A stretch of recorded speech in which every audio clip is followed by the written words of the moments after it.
C'est parti pour le grand débrief de l'ActuTech. Il est 10h45. Vous nous regardez en direct sur la chaîne Bismart. Aujourd'hui, autour de la table pour commenter cette actualité effervescente, j'ai le grand plaisir de recevoir Mikim Chikli. Bonjour Mikim. Bonjour Delphine. Conseillère de dirigeante, vous êtes une experte en stratégie tech et data. Et puis en face de vous, Julien Pillot. Bonjour Julien. Bonjour Delphine. Très heureuse aussi, enseignant-chercheur en économie à l'INSEC. Et Georgie Courtois. Bonjour Georgie. Bonjour Delphine. Très heureuse également de vous accueillir. Il n'y aura aucune exception aujourd'hui. Je vous aime tous. Georgie, vous êtes avocat. Voilà. Alors, on va confronter nos points de vue sur ce petit village gaulois, la direction interministérielle du numérique, qui adore visiblement la BD d'Astérix, puisque elle a décidé de lancer Securix et Bureautix comme des solutions pour remplacer Windows. On va parler aussi de Mark Zuckerberg, qui a envie d'avoir son avatar CEO. Voilà, un patron IA qui l'aiderait à prendre ses décisions, mais aussi à communiquer avec ses équipes. On en pense quoi ? Un peu mégalo, un peu dangereux. Alors, on va aussi s'interroger sur la dangerosité, puisque Anthropic, lui, a décidé de reporter son nouveau modèle de langage Mythos en nous disant que c'était trop dangereux. Alors, Mythos, mytho, bon, bref, vous avez compris, mytho ou pas mytho. On va aussi parler du gouvernement britannique qui resserre la vis autour des plateformes, puisque désormais, les big tech seront menacés de peine de prison pour la diffusion d'images intimes non consenties. Mais on commence avec un contre-modèle, justement, de réseau social. Il est français, il s'appelle Bull. Il se veut une réponse au TikTok et Instagram. Et pour lancer cette discussion, nous sommes connectés avec Clément Ettoré. Bonjour Clément. Bonjour à tous. Merci de me recevoir. Avec grand plaisir. Vous êtes le fondateur et président de Bull, donc, dont la maison mère est Chabon, si j'ai bien noté. Oui, Chabon, ouais, ça veut dire bulle de savon en japonais. Ah, très bien. Dis-moi, c'est pas un peu présomptueux de lancer un réseau social français pour s'attaquer à des TikTok et Instagram ? Oui, tout à fait. Alors justement, c'est pour ça que c'est pas un réseau social, tout à fait. Ah. C'est vraiment différent. On aborde la chose de manière totalement différente. C'est un média plutôt qu'un réseau social. C'est à mi-chemin entre un réseau social et la télévision. Donc c'est pour renouer avec un socle informationnel un peu sain. Donc non, on ne s'attaque pas aux réseaux sociaux, on propose autre chose. L'idée, parce que c'est comme ça que vous le vendez quand même sur votre site, l'idée c'est quand même de proposer une autre façon donc, d'être connecté avec ses pairs, ses camarades, et puis même son réseau, pourquoi pas professionnel. Mais alors comment est-ce que vous vous y prenez pour être différent ? Alors justement, pas tellement, c'est-à-dire qu'il ne faut pas le voir comme les réseaux sociaux d'il y a 20 ans, il faut le voir comme ce que sont devenus les réseaux sociaux aujourd'hui. Par exemple, TikTok, Instagram, aujourd'hui, 70% des jeunes ne s'en servent pas pour poster des choses. En fait, ils s'en servent pour consommer de l'information. Donc, par exemple, regardez des médias ou des créateurs de contenu qui leur font apprendre des choses. Et nous, on a pris ce positionnement-là de dire, vous n'allez pas sur Bull pour discuter avec vos amis, pour poster des choses, vous ne pouvez pas poster des choses. Les seules personnes qui peuvent poster des choses, ce sont des créateurs de contenu et des journalistes qui respectent une charte de déontologie stricte. Et donc, c'est comme ça qu'on met fin finalement au cyberharcèlement, à la désinformation, etc. Par contre, sur la forme, ça ressemble exactement à TikTok, Instagram. Donc, ça permet d'assainir ces modèles-là, mais c'est pas un réseau social communautaire comme on peut le voir, comme on a pu le voir il y a 20 ans. Alors, c'est un média social. Alors c'est plutôt quoi ? Un YouTube qui aurait la forme d'un TikTok ? C'est plus, ouais, on peut le voir comme ça, effectivement. Effectivement, c'est ça. Moi, je le vois comme un TikTok sur lequel il n'y a pas de contenu dangereux pour les enfants, sur lequel il n'y a pas de pseudo-médecin qui vous explique voilà, qu'il faut mettre fin à votre traitement sans avoir fait les études pour. Voilà, donc c'est plutôt un TikTok assaini, c'est comme ça que je le vois. D'accord. Vous dites que c'est pour protéger contre la désinformation, qu'il y aura des créateurs de contenu habilités à poster. Mais alors, comment vous allez faire pour les sélectionner ? Comment vous garantissez que l'information sera fiable et qu'on pourra vraiment être dans un espace de confiance ? Alors, l'objectif, c'est pas de faire un ministère de la vérité qui sélectionnerait simplement les personnes qui nous arrangent. L'idée, c'est de pouvoir laisser rentrer tout le monde tant que ça reste dans notre charte de déontologie. Et cette charte de déontologie, elle est publique. Elle se base sur les chartes de Munich, la charte de Munich qui est celle des journalistes, justement, qui fixe un cadre clair sur, par exemple, justement, la désinformation, ne pas faire d'appel à la haine, ne pas faire de cyberharcèlement. Et donc, tout créateur doit se soumettre à cette charte de déontologie. Et c'est comme ça qu'on garantit qu'on a un espace sain. Donc, il doit d'abord postuler pour rentrer. Nous, on fait une sélection en amont sur le créateur. Après, on ne vérifie pas tous les contenus. Il y aura une modération a posteriori. Mais ça nous permet comme ça de pouvoir réagir si jamais il y a un contenu qui sort de cette charte de déontologie. Oui, alors ça c'est pour la partie confiance, il y a la partie modèle économique, parce que si vous faites référence aux Ouais. médias, aujourd'hui c'est quand même un sacré défi hein, de trouver le bon modèle économique. Vous n'êtes pas sur le modèle de l'attention, j'imagine? Alors, on est sur le modèle de l'attention. Ce qu'il faut bien Ah, comprendre, c'est attention, que, attention avec le heu modèle de l'attention, cher ami. alors, dans le modèle de l'attention, ce qu'il faut bien comprendre, c'est que, le problème des GAFAM, c'est qu'ils ont poussé à l'extrême ce modèle de l'attention pour chercher à maximiser leurs revenus. Mais Mmh. il faut bien comprendre qu'il y a des pubs, à la télévision, comme chez vous, il y a des pubs partout. Donc nous, on a un modèle de publicité, mais c'est pas pour autant qu'on est obligé de faire sombrer les gens dans une addiction profonde et les faire passer 4 heures sur Bulle. On peut très bien avoir un modèle viable sans ça. Vraiment, voilà, il faut faire attention à pas croire qu'on est obligé, de rendre un réseau social toxique pour le rendre rentable. Non, il faut le rendre toxique pour le rendre hyper rentable, entre guillemets, et faire des super profits. Mais c'est pas l'objectif de Bulle. Voilà. Et D'accord, puis il y oui, a parce aussi des que comptes premium, hein, bien sûr. Il y a des comptes premium, ah on a un voilà. modèle économique Bah, parce que aussi j'allais dire parallèle. sur les médias, en l'occurrence, vous parlez de la publicité. Oui, c'est un modèle, mais il y a aussi le modèle payant, justement, qui permet Bah, c'est d'avoir exactement ça. une certaine indépendance vis-à-vis de cette économie de l'attention. Donc, vous ferez aussi du premium. Une première réaction autour de la table, Julien? Bonne chance. Ouais. Non, mais bonne chance parce que il faut réussir là où d'autres ont échoué. Alors peut-être avec moins de volonté de rompre réellement avec les algorithmes addictifs. Mais je pense à Mastodon, je pense à Blue Sky par exemple, qui n'ont pas réussi à se frayer un chemin face à X ou à un degré moins de Snap, TikTok et Instagram. Ouais. Et puis le fait d'avoir effectivement des comptes d'abonnement payants n'est pas un obstacle à la mise en place d'algorithmes qui seraient extrêmement addictifs. On le voit d'ailleurs avec X, le fait d'avoir la petite coche bleue qui est désormais payante n'empêche pas du tout la direction de X d'avoir une gouvernance qui est complètement propice à la diffusion de ce type d'algorithme. Donc c'est là qu'il faudra que vous soyez vigilant au niveau de votre gouvernance chez Bulle, de faire attention à ce que vos bonnes intentions de départ ne s'effacent pas au gré des pressions actionnariales. Réponse là-dessus? Alors, oui, oui, je tiens à préciser que ça risque d'être assez facile parce qu'en fait, nos algorithmes sont transparents. Donc, vous avez la formule mathématique qui est sur le site pour la première fois, hein. C'est la première fois que des gens découvrent ce que c'est qu'un algorithme. Il y a même un simulateur sur le site pour les gens qui sont moins à l'aise avec les maths. Nous, on fait le pari de dire que nos algos sont complètement transparents. Si jamais on décide de rompre un jour avec ce modèle pour des raisons business, on va dire, je pense qu'on perdra toute crédibilité et toute la confiance des utilisateurs qui sont venus sur Bulle. Je tiens à préciser qu'aujourd'hui, ces algorithmes-là, qui sont pas du tout conçus pour être addictifs, qui sont conçus pour lutter contre la désinformation et contre les clivages surtout, fonctionnent très bien. On voit très bien que les centaines et milliers d'utilisateurs qui sont sur Bulle passent du temps dessus, passent un bon moment, apprennent des choses et sont Mais contents d'y il fait être. quoi cet Donc, algorithme? C'est quand même de la recommandation en fonction de ce que j'ai déjà regardé? non, non, pas du tout. Quelle est la règle en fait que vous avez décidé d'imposer? Ouais, alors, c'est très important, l'objectif de Bulle, Bulle au singulier, pas comme les bulles au pluriel qui nous enferment dans nos modes de pensée. Ouais. L'objectif de Bulle, c'est d'avoir un socle commun d'informations. Si aujourd'hui on est capable de faire société, moi je suis convaincu que c'est pas à cause des réseaux sociaux malheureusement, c'est surtout parce que pendant longtemps on a eu et on a toujours le même journal de 20 heures. Donc c'est très important d'avoir un socle informationnel commun pour faire société. Donc les algorithmes en fait ils vous recommandent exactement la même chose à tout le monde.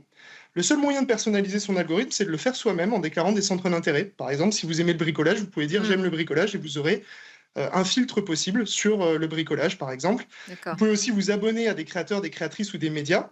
Donc, vous pouvez personnaliser votre algorithme vous-même, mais par contre, ce n'est pas votre usage qui va vous enfermer dans ce que vous pensez. Il y a un seul algorithme qui est centré sur l'utilisateur comme ça et qui dépend de l'usage.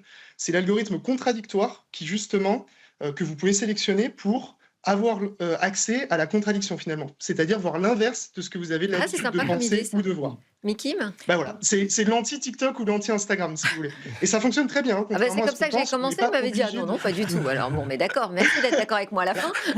Mikim? Alors bravo et merci. Je trouve que c'est une très jolie initiative.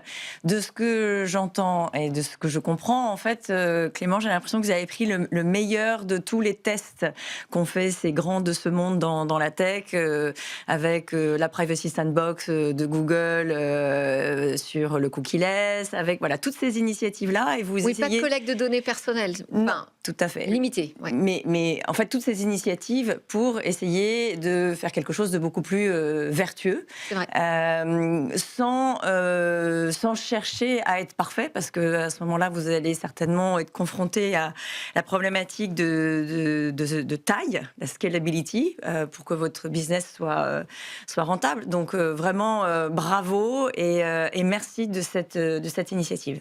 Georgie. Moi, je trouve ça très intéressant parce que c'est dans la mouvance de vous savez, aux États-Unis, Meta a été condamné en raison de l'addiction que son modèle a créé sur une utilisatrice. Donc, c'est vraiment dans la mouvance du contrôle serein des médias et dans une ligne éditoriale. Donc, c'est plutôt intéressant. Après, il faut voir, TikTok en Chine n'est pas du tout le TikTok qu'on a en Europe. Et TikTok en Chine pousse du contenu plutôt qui vient... qui est censé apprendre des choses intéressantes aux utilisateurs. C'est peut-être finalement un TikTok chinois à la française.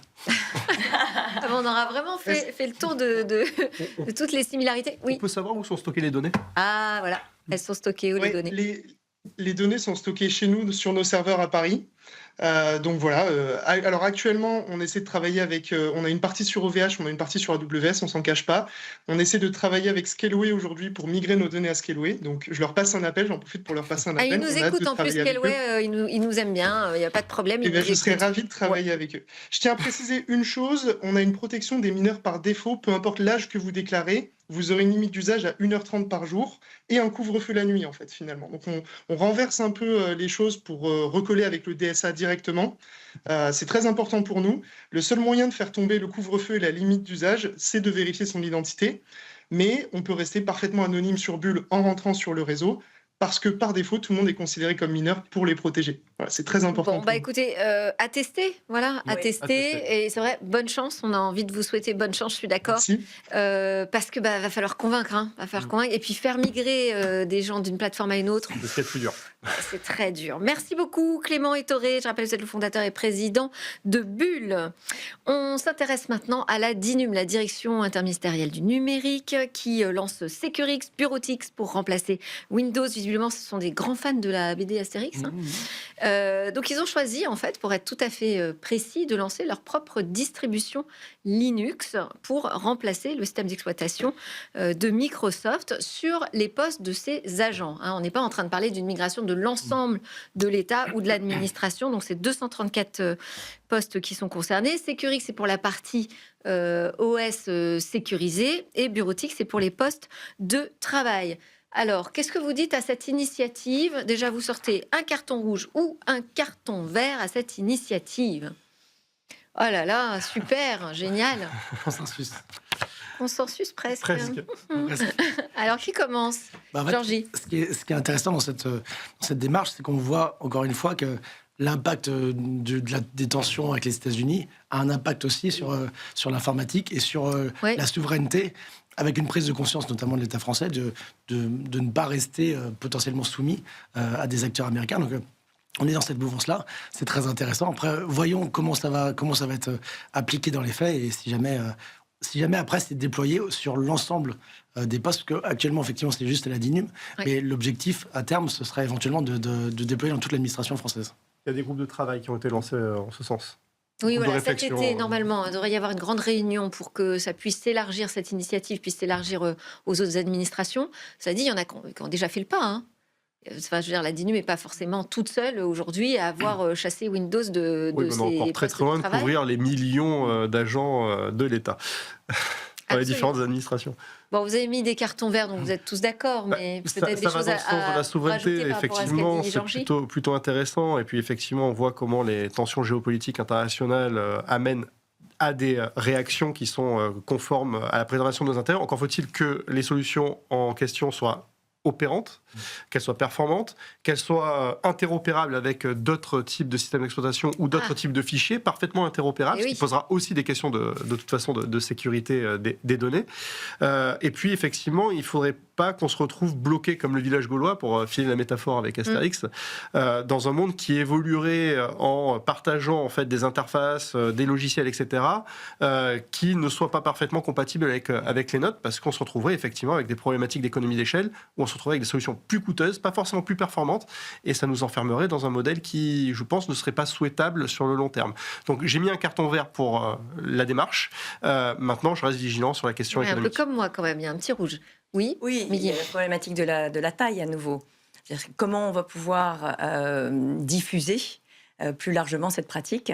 Et ce que je trouve assez intéressant, c'est que c'est vraiment en concordance avec le AI Act sur le no-go, sur les données ultra sensibles, où il faut vraiment protéger au maximum ces informations. Et l'État possède la majorité de nos informations en tant que citoyen. Absolument.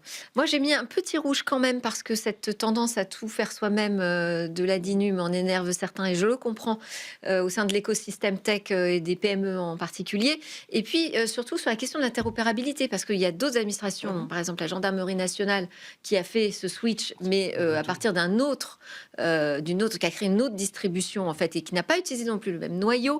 Enfin là, ça rentre un petit peu dans la technique, mais je voulais reprendre en fait une question de Loïc Duval, qui est un confrère que j'apprécie beaucoup depuis de longues années, avec qui j'ai même travaillé.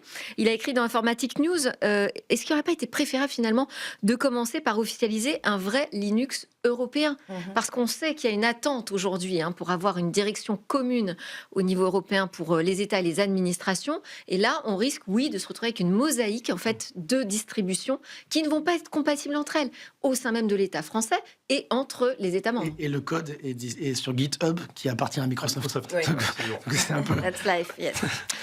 Allez, on enchaîne avec notre revue de presse. Je voulais citer Les Échos cette fois, avec un robot CEO. Mark Zuckerberg veut son clone IA pour parler aux salariés de Meta. C'est le titre des Échos. Alors, c'est quand même en cours de construction, de développement, nous dit le Financial Times. Vous mettez un carton rouge ou un carton vert à cette nouvelle idée de Mark Zuckerberg? Mickey, mais... Ah non, alors attends, je commence par le vert quand même. Julien. Non, mais en fait, c'est la résurrection du métavers sous une autre forme, qui est de toute façon un concept qui est très évolutif. Et c'est un concept que moi, personnellement, je regarde plutôt avec des yeux assez bienveillants par rapport à l'économie que ça peut créer derrière. Non, moi, j'ai mis un carton vert parce que si ça apporte la démonstration qu'on peut se passer de certains CEO aussi toxiques que Mark Zuckerberg, allons-y à fond. Mais non, mais il sera élevé. Son apprentissage va reposer sur qui est Mark Zuckerberg. Il va surtout potentiellement apporter la démonstration qu'on peut se passer de lui. Donc allons-y. Ok. Très confiant dans l'IA, Julien. Alors, une réaction plus mitigée chez Mickey. Gros carton rouge sur l'approche et la mégalomanie de l'individu. Ouais. Ça, bon, bref, il n'y a pas besoin de commenter. En même temps, moi, si j'avais une équipe à ma disposition pour créer mon avatar IA qui m'aide à m'écouter, je serais plus d'accord. Oui, mais alors, d'où mon vert. Oui. C'est ça le point. Alors, bien sûr, je finis juste sur le rouge, parce que ce qui fait que nous sommes des humains et que nous allons cohabiter avec cette IA, c'est le lien, c'est la proximité, c'est ressentir les émotions. Bref, vous avez compris, je ne vais pas les développer sur ce terrain-là. En revanche, vert, parce qu'on ne va pas pouvoir lutter contre. Et qu'il donne le ton, il donne le là, il trace un sillon. Aujourd'hui, je travaille avec pas mal de boîtes qui sont en train de développer des assistants IA, CEO, où les CEO donnent accès à l'ensemble de leurs données. D'accord. Et l'assistant gère au mieux l'ensemble des informations. Donc ça va de prise de rendez-vous avec la banque parce que les données bancaires sont accessibles. Alors ça se passe bien sûr aux États-Unis où il n'y a pas forcément RGPD et toutes ces contraintes qu'on peut avoir. Mais pourquoi se priver de se faciliter la vie? Je retourne quelques années en arrière. On ne va pas laver notre linge sale à la main. Ouais. On est content d'avoir une machine à laver, un sèche-linge. Donc après, la question, c'est comment, autour de ce progrès, cette innovation, cette révolution, on s'organise, on se structure, parce qu'on ne peut pas lutter contre. Donc rouge contre Zuckerberg, mais vert parce que c'est le sens de l'histoire, il faut s'adapter. Ok, très bien. Georgie, on est rouge tous les deux. Alors moi je suis rouge pour le côté mégalomaniaque de Zuckerberg. En fait, le problème, c'est pas tant je suis d'accord avec Mickey, c'est pas tant l'utilisation des agents IA qui va devenir en fait quelque chose d'obligatoire dans la gestion, dans la productivité, ça c'est super. En revanche, il va jusqu'à créer un avatar vidéo réaliste avec sa voix, ses intonations, etc. Donc il se crée un vrai jumeau numérique. Oui. Et en fait, ça fait un peu, je sais pas, complexe divin, je sais pas, qui va donner sa bonne parole à ses et puis du coup, omniprésent, toujours disponible. Voilà. Du coup, c'est plutôt ça, moi, qui me gêne. Après, je suis en revanche totalement favorable à l'utilisation des agents IA, c'est nécessaire. Mais bon, c'est plutôt le côté mégalomaniaque qui me pose problème. Comme si les 79 000 employés de Facebook attendaient la parole divine de Mark Zuckerberg pour prendre des décisions au jour le jour, soit dit en passant. Oui, parce qu'ils sont tous là, frappés à sa porte. Mais tu peux pas nous répondre maintenant. Moi, j'ai mis un rouge parce que, oui, je suis d'accord avec Mickey, on a un risque de déshumanisation quand même aujourd'hui dans les entreprises. J'ai un confrère qui me racontait, qui appartient à un groupe américain, ces entretiens annuels, ce sont des cases à cocher. D'accord ? C'est un formulaire. Il ne rencontre personne. Il n'a aucun retour sur cet entretien. Enfin, c'est quand même lunaire. Donc ça, premier carton rouge. Et puis ensuite, sur l'aide à la décision. C'est vrai qu'on nous dit, en fait, ce sont des aides, ces IA et tout ça, on va prendre des décisions. Mais quand on est Mark Zuckerberg, c'est-à-dire que c'est hyper incarné aujourd'hui, les boîtes de la tech. Hein. Ça vaut pour Elon Musk, ça vaut pour Apple, pour Google. C'est très incarné par des patrons. Qui peut croire que Mark Zuckerberg va suivre une décision d'IA ? Mark Zuckerberg va être Mark Zuckerberg à la tête de Meta. Basta. Voilà. Allez, autre info. On passe à France Info qui titre « La start-up Anthropic reporte la sortie de sa nouvelle IA Claude Mythos, jugée trop dangereuse pour la cybersécurité actuelle. » En fait, c'est une IA qui apporte une nouveauté dans la cybersécurité. Elle va chercher elle-même les failles dans les logiciels. Et alors, elle en aurait trouvé tellement que ce serait tellement dangereux qu'il ne faudrait pas le mettre entre toutes les mains. Qu'est-ce que vous en pensez ? Carton jaune, vert, rouge, comme vous voulez, pour ce report. Qu'en dites-vous ? Ouais. Voilà, très partagé encore, pardon, excusez-moi. Tout le monde est d'accord sauf moi. Tu fais cavalier seul. Oui, merci de votre soutien. Pourquoi vous êtes tous d'accord ? En fait, il y a aussi du storytelling, c'est aussi hyper important parce que quand ils ont eu le report, ils ont expliqué qu'elle était extrêmement dangereuse, Claude Mythos, parce qu'elle avait réussi à s'échapper elle-même d'un environnement sécurisé, etc. Donc il y a ce storytelling qui est un peu particulier. Après, oui, c'est énorme ce storytelling. Après, il y a quand même une initiative Glasswing qui réunit tous les acteurs de la tech pour contrôler l'utilisation de ces IA qui permettent notamment de détecter des failles des 0D. C'est important dans le sens où si jamais on met ça sur le marché sans contrôle et qu'on découvre tout un tas de failles qu'on n'est pas capable de combler, on est à un risque systémique dans l'IT. Donc vert pour cette prise de conscience, et je pense d'ailleurs c'est une position où c'est un positionnement d'Anthropic d'être versus OpenAI, d'être vraiment dans l'éthique, dans une approche humaniste. Ouais, totalement. Oui. Mais c'est de la com, mais si jamais la com parfois peut amener quelque chose de bien. Sur les actes, ok. La com, ça marche. Ils ont une posture, et c'est pour ça que je mets ce vert. Ils ont lancé leur constitution avec cette fameuse philosophe écossaise. Je trouve que c'est bien, c'est vraiment conscientiser un tout petit peu ce qu'il y a derrière. Alors peut-être que je pourrais te rejoindre un chouïa sur le rouge, c'est-à-dire qu'on est déjà dans un, on va dire, état d'esprit anxiogène de façon générale contre l'IA, donc ça n'arrange pas, mais en même temps, l'idée c'est plus de la prévention des risques et de montrer qu'on peut être responsable et que donc on peut faire confiance à certaines IA. Ok, Julien. En deux mots, si c'est un coup marketing, il est réussi parce qu'effectivement tout le monde en parle.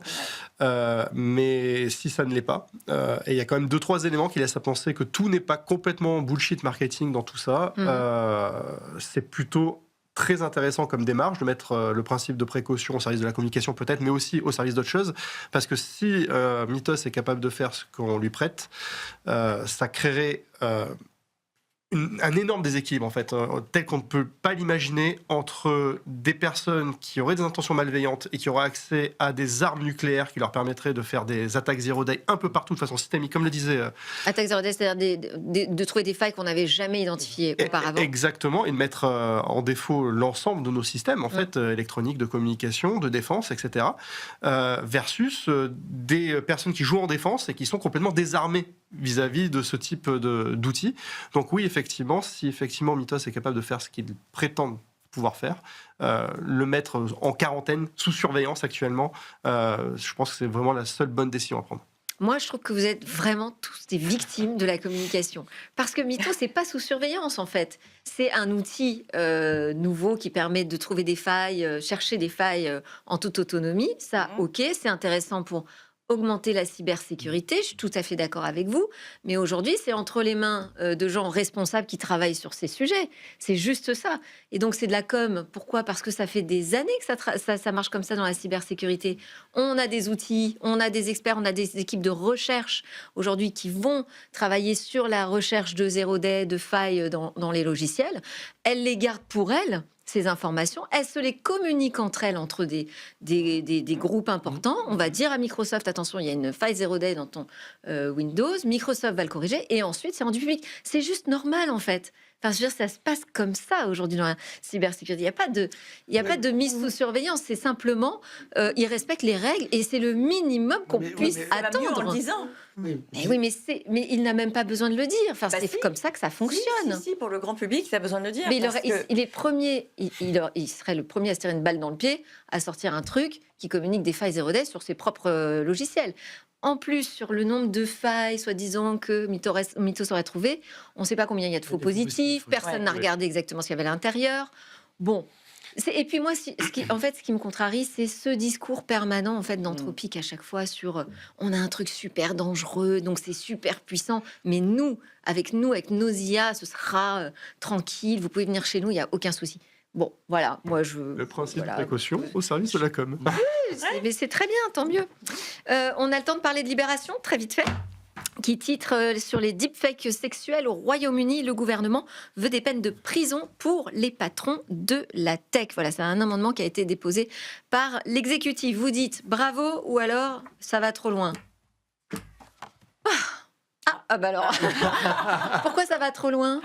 Enfin, Georgie, l'avocat. Non, pourquoi ça va trop loin ? Parce que donc ça vient à l'origine, vous savez, de l'utilisation de deepfake par Grok, par Elon Musk, qui a permis effectivement la diffusion de contenus pornographiques, enfin en tout cas dénudés de personnes. Donc, mais là-dessus, il y a déjà des contrôles, il y a déjà des lois, il y a déjà une réglementation qui encadre ça. En tout cas en France.